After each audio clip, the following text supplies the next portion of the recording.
Pembuka umum klarifikasi. Inilah catatan sejarah leluhur kita yang atau dibalik.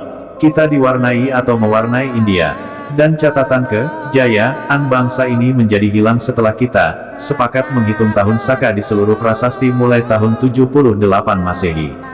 Inilah pangkal kerancuannya dan ilmuwan harus segera merevisi tentang ini. Perhatikan ini, tahun Saka tertera di seluruh prasasti dihitung mulai 78 Masehi, hilang semua catatan sejarah sebelum tahun itu. Situs-situs di negeri ini berdasar pada salah satu dari dua agama India hanya dengan membedakan ada tidaknya patung posisi duduk bersila. Borobudur di Arsiteki Gunadarma, dibangun abad 8 hanya berdasar perkiraan. Semua kerajaan pra-Islam disebut kerajaan Hindu-Buddha, nenek moyang sebelumnya menganut animisme, dinamisme. Mari kita cermati benarkah publikasi di atas. Animisme, dari bahasa Latin, anima, atau roh, adalah kepercayaan kepada makhluk halus dan roh, mempercayai bahwa setiap benda, gua, pohon, batu besar, mempunyai jiwa yang mesti dihormati agar roh tersebut tidak mengganggu manusia. Dinamisme adalah pemujaan terhadap roh nenek moyang yang telah meninggal menetap di tempat-tempat tertentu, seperti pohon-pohon besar. Tidak ada ajaran asli Nusantara Indonesia terdahulu dan hingga saat ini menganut animisme dinamisme. Sesajian atau sesaji bebalian, bukan memberi makan arwah atau makhluk lain. Sesajian adalah bentuk penghormatan, menghormati bukan menyembah. Literasi kata, sembahyang, membuktikan leluhur Nusantara terdahulu sudah berketuhanan, sebelum agama pendatang, dengan penyebutan berbeda di setiap pelosok daerah di Indonesia. Literasi kata, sembahyang, terbentuk dari dua suku kata, sembah, dan kata, hyang, adalah kata yang menunjukkan pengertian pemahaman tentang yang maha mutlak adanya, Tuhan. Tuhan yang Maha Esa, Hyang Widi Tunggal. Tuhan dalam ajaran Kaharingan disebut, Yustu Halatala, di Kota Waringin Barat disebut, Sang Hyang Dewata, dan Ranying Hatala Langit, difahami sebagai, kuasa yang maha besar. Budaya Tolotang bertumpu pada 5 keyakinan, percaya adanya Dewata Sewuwae, Tuhan yang Maha Esa, percaya adanya hari kiamat, adanya hari kemudian, percaya adanya penerima wahyu, Lontara sebagai kitab suci penyembahan Tulotang kepada Dewata Sewuwae. Budaya Marapu di Pulau Sumba, menyebut Tuhan yang Maha Esa dengan, nama Padikangu Tahu, pencipta manusia, nama Wulu Tahu nama Ji Tahu, yang membentuk dan membuat manusia, Nandiawa Tumbuh Nandiawa Dedi, yang menumbuhkan dan yang menjadikan, nama Padikangu Awangu Tanah, pencipta langit dan bumi. Budaya Batak, menyebut yang Maha Kuasa, Mula Jadi Nabolon, yang memberi Batara Guru kebijaksanaan, hukum peradilan, hukum kerajaan, pengetahuan, dan kemampuan untuk mengontrol takdir serta nasib umat manusia. Budaya suku, Asmat mengenal 3 konsep dunia yaitu, Ouchapini, alam kehidupan sekarang, Dampu Ouchapini, alam persinggahan roh yang sudah meninggal, Safar, surga, kehidupan setelah kematian. Budaya Sunda, ada 5 landasan filosofi kehidupan penganut ajaran Sunda. Cahaya putih di timur disebut Purwa, tempat Hyang Iswara. Cahaya merah di selatan disebut Daksina, tempat Hyang Brahma. Cahaya kuning di barat disebut Pasima, tempat Hyang Mahadewa. Cahaya hitam di utara disebut Utara, tempat Hyang Wisnu. Segala warna cahaya di pusat disebut Madya, tempat Hyang Siwa. Falsafah dasar asli leluhur kita, Dharma, Dhamma, bersumber di Svarnadvipa. Sudah ada ribuan tahun sebelum Masehi, terekam sempurna di Bali mendasari tumbuhnya Buddhism, dengan tokohnya Siddhartha Gautama 563–483 SM dan Jainism, Mahavira pada 549–477 SM. Lalu abad 9 lahir agama baru berbasis Veda untuk membedakan tidak keduanya juga tidak Islam di India. Nama inilah yang dilabelkan pada ajaran asli Nusantara. Saya bertanya, tidak untuk merubah sejarah. Kapan, misionaris, India terdahulu masuk sampai ke pelosok negeri ini? Budaya apa dan di mana yang mengawali ritual suci, tawaf, dan tahanuts? Sudah waktunya sejarah yang dianggap sakral akan gugur oleh hasil ilmu pengetahuan yang mengklarifikasi catatan sejarah.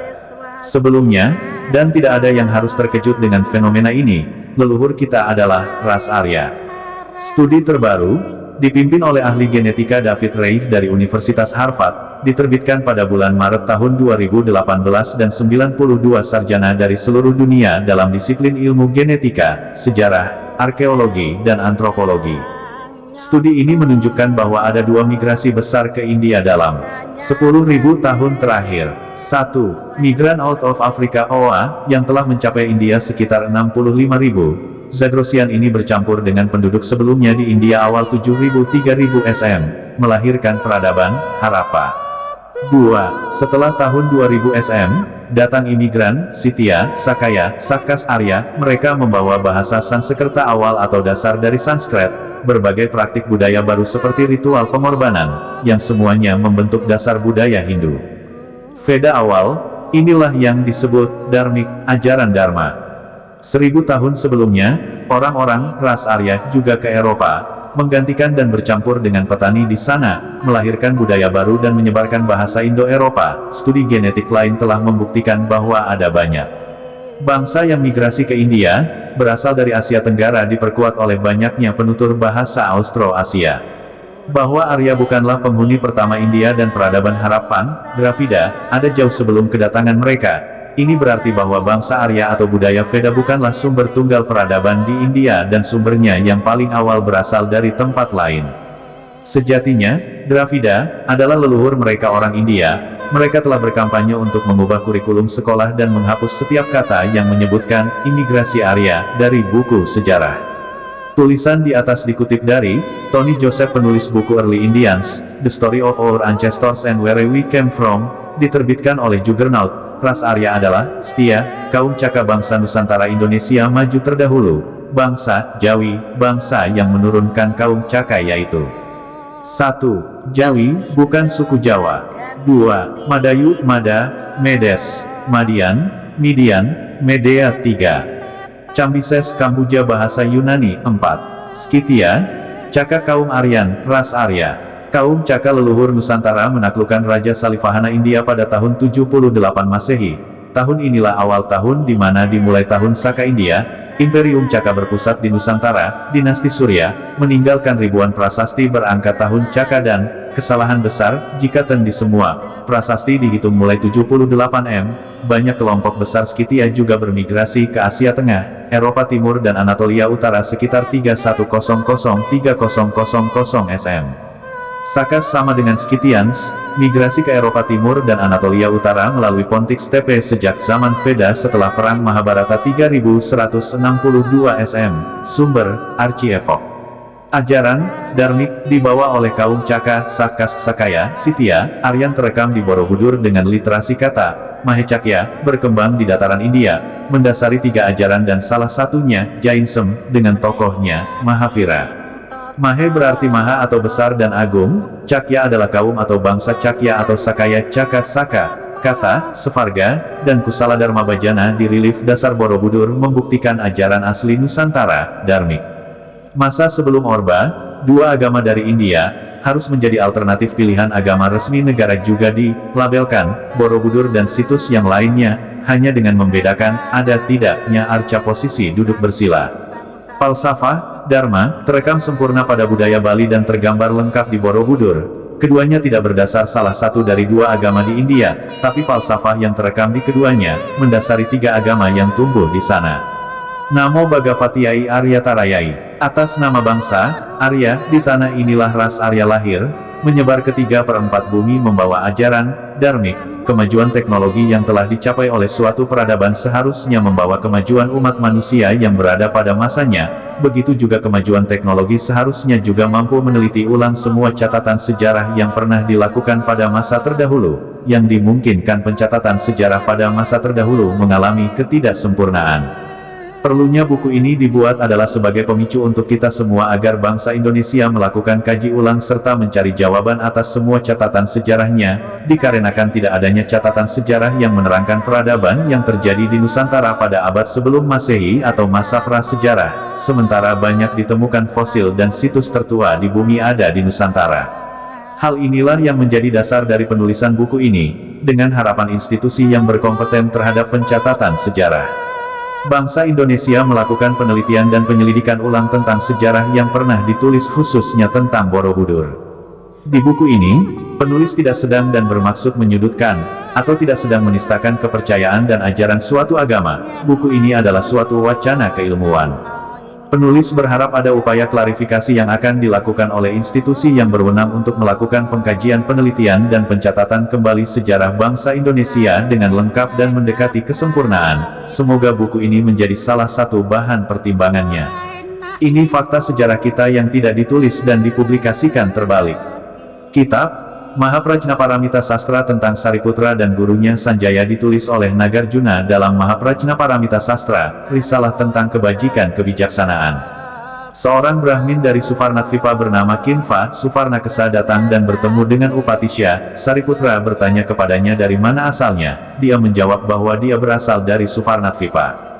Di Kinchou, Suvarnatvipa ada seorang raja bernama Kinchou Suvarnapati. Dia meninggal dan akan dikremasi. Ia memiliki seorang putra namanya Kiuliuto Kolita. Nama keluarganya adalah Tamou Kienlien Mahamaut Galyayana. Ariputra dilahirkan di keluarga Brahman. Temannya Ripariputra kecerdasannya luar biasa. Pada usia 17 tahun telah menguasai semua keilmuan, Dharmik, Veda. Ia belajar di bawah salah satu dari 6 guru besar non-Buddhis bernama Sanjaya. Dia bertemu dengan bantuan Asaji, kemudian menjadi salah satu dari 10 murid utamanya dan terkenal karena kebijaksanaan dan pembelajarannya. Peziarah Tiongkok Yixing 635–713 pergi meninggalkan negerinya ke Kinchou, Kinti, tanah emas Suvarnatvipa. Indonesia terdahulu menyebut Rivijaya Foche atau Cheli Foche untuk belajar bukan menjadi misionaris Buddhis. Suvarnatvipa, Indonesia, bukan India, adalah tempat awal sumber belajar falsafah utama dasar, Dharma, Dhamma. Dan inilah tokoh-tokoh putra Indonesia terdahulu pelopor, Dharmik, sampai ke tanah India. Dharmadasa 700–620 sm, Dharmapala 670–580 sm, Suvarnatvipa Dharmakirti 610 sm 520 sm, Kumarila Batai 618–540 sm, Adi Sankara 569–537 sm. Mereka putra Indonesia pelopor, Dharmik, di tanah India. Kenapa tidak ada buku sejarah kita tulis ini? Kenapa menulis terbalik, bahwa budaya asli dan situs berdasar dari sana? Dharmik, Dharma, Dhamma, adalah konsep falsafah utama leluhur kita yang mendasari tumbuhnya 3 agama India, Buddhism, Jainism dan Hinduism di India, bersumber dan berasal dari Nusantara Indonesia terdahulu. Falsafah dasar, Dharma, Dhamma, mendasari tumbuhnya, Buddhism, dengan tokohnya Siddhartha Gautama, 563–483 sm dan mendasari Jainism, tokohnya bernama Mahavira pada 549–477 sm. Lalu abad 9 M lahir Hindu India. Untuk membedakan tidak keduanya juga tidak Islam di sana. Sangharama Mahatupa Arya, Mahaviharya Paratera Sangharama atau tempat belajar pembelajaran, Dharma, Mahatupa Arya. Maha atau Mahe adalah besar atau agung, Tupa adalah awal dari literasi kata stupa. Arya adalah kaum Cakya, saka leluhur bangsa Nusantara Indonesia maju terdahulu. Mahaviharya Paratera, Mahaviharya kata vihara berawal dari kata ini, adalah tempat berlatih dan prosesi ritual kontemplasi spiritual leluhur kita yang dibuat besar dan megah, disebut dengan Mahaviharya. Paratera adalah orang-orang yang belajar atau sudah menjadi master pada ajaran Dharmik original yang ada dan berawal di Nusantara. Ini disebut dengan Parateran.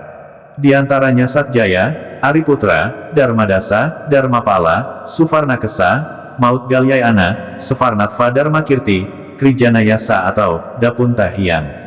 Sangharama pusat di Suvarnatvipa, bernama Dharmapala. Sangharama cabang di Jafatvipa Fuana Cakapala kini terpublikasi bernama Borobudur. Sangharama cabang di Bihar India, Nalada, dibangun Raja Pala keturunan dinasti Shailendra 427 m. Indonesia, situs Muara Takus. Di area ini pernah berdiri awal pusat belajar falsafah dasar utama, Dharma, Dhamma. Sangharama pusat bernama Dharmapala, tokoh Apuntahiyam Rijayanasa, menggaungkan kembali ajaran Dharma, Dhamma ke Nusantara, membawa para RC ke tanah Jawa juga Bali, di antaranya Guru RC Markaendria. Di masa kerajaan Nusantara, Majapahit menyelamatkan Dharma ke Bali. Pajajaran berpesan dan melarang siapapun memungut pajak. Di masa Praorba, 2 agama dari India wajib menjadi alternatif pilihan agama resmi negara dan salah satunya di labelkan di Borobudur. Jadi semua situs juga ajaran asli di Nusantara tidak berdasar pada salah satu dari 2 agama India, tapi yang kini masih tergambar di situs Borobudur juga terekam di Bali, adalah yang mendasari tumbuhnya 3 agama di sana.